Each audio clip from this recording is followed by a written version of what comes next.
La sculpture vivante est un art peu connu du grand public. Elle se traduit par un homme dans une enveloppe extensible qui lui donne vie de l'intérieur. La statue vivante est en mouvement continu. Philippe Schmidiger nous explique d'où lui est venue cette idée.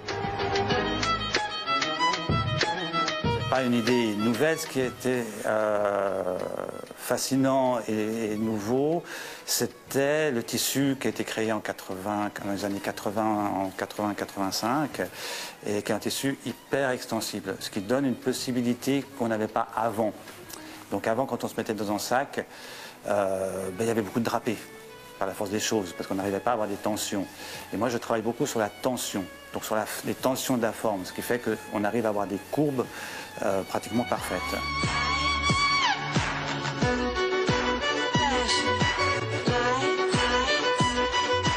La sculpture vivante est utilisée pour des soirées d'entreprise. C'est une performance spectacle qui s'adapte au lieu et à la demande du client. Mais comment Philippe a-t-il eu envie d'exercer cet art ? Je pense que c'est un travail que j'ai entrepris déjà bien avant sur la métamorphose ou la transformation des objets qui m'entourent.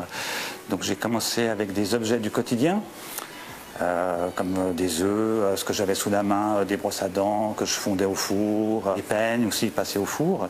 Donc c'est toujours transformer ce qui m'entoure pour leur donner une nouvelle identité, une nouvelle image. Et l'envie m'est venue de passer une dimension supérieure, donc à créer des choses plus grandes. Et quand j'ai découvert donc l'effet et ce que ça donnait dans ce tissu, j'ai arrêté mes petits objets et j'ai commencé la sculpture vivante.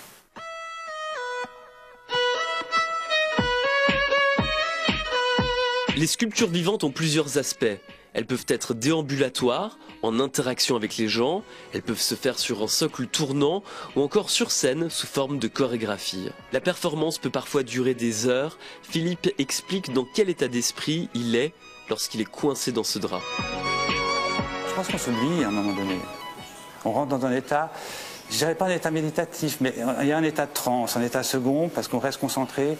Je l'ai fait jusqu'à 60 minutes. Donc c'est vrai qu'au bout de 30 minutes, les 40 premières minutes, elles passent comme une minute. Au bout de 40 minutes, il y a une minute où on a l'impression que c'est une éternité, que ça n'en finit plus. Et puis dès que cette minute est finie, on a roublié et on est reparti.